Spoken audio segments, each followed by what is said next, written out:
আজকের দিনটা হচ্ছে 1st জানুয়ারি। আর আমার এই দিনটা খুব, খুব, খুব বাজেভাবে শুরু হয়। যাই হোক তারপর এই যে এনার আবদারে আমি চলে যাই ওনার সাথে একটু, আমাকে জোর করে নিয়ে যায়। এটা হচ্ছে আমাদের পাঁচিল বাবার মন্দির। যারা হবিবপুরে থাকে তারা জানে কতটা জাগ্রত এই বাবা। দেখতে পাচ্ছ এখানে সবাই যে যার মানত পূরণ করছে। যে সবাই এখানে ধূপধুনো জ্বেলেছে। তো এবার যাচ্ছি আমরা মেলার দিকে। আর এই যে এই মহান ব্যক্তি আমাকে টেনে ধরে নিয়ে গেছে মেলায়, এনার জন্যই মেলাতে যাওয়া। তো সারাদিনটা এত খারাপ কাটার পরেও বিকেলটা যেন একটু ভালো কাটলো।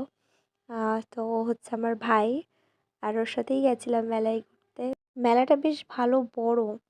আর ঘুরতে ঘুরতে আমার ফেভারিট একটা দোকানে ঢুকে পড়েছি। আমি বড় হয়ে গেছি ঠিকই, কিন্তু তারপরও এখনও সফটওয়্যারের প্রতি একটা আলাদাই ভালো লাগা কাজ করে। এবার আমাদের মেলা প্রায় শেষ, ঘোরা শেষের দিকে। অনেক দোকানপাট বসেছিল। এবার যাব কীর্তনের ওখানে। দেখতেই পাচ্ছ কত লোকজন। আর সেই ফাঁকে আমি টুকটুক করে ভিডিও নিয়ে নিলাম। আমার এই কীর্তনগুলো বেশ ভালোই লাগে। এবার দেখাবো তোমাদেরকে ভোগ আরতির নাচ। দেখো সবাই কি সুন্দর নাচছে, মানে কৃষ্ণ নামে মত্ত হয়ে। তো আমাদের কার কার এরকম ভোগ আরতি খুব ভালো লাগে অবশ্যই কমেন্ট করে জানিও। আর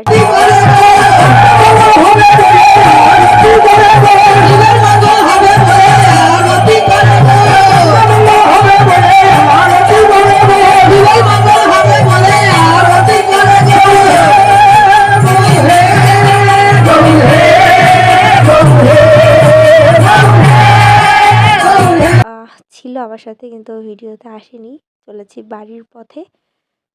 বেশ ভালোই মজা করলাম, ভালো লাগলো। মন খারাপটা যেন একটু হলেও ভুলে গেলাম। চলো এই পর্যন্ত, টাটা।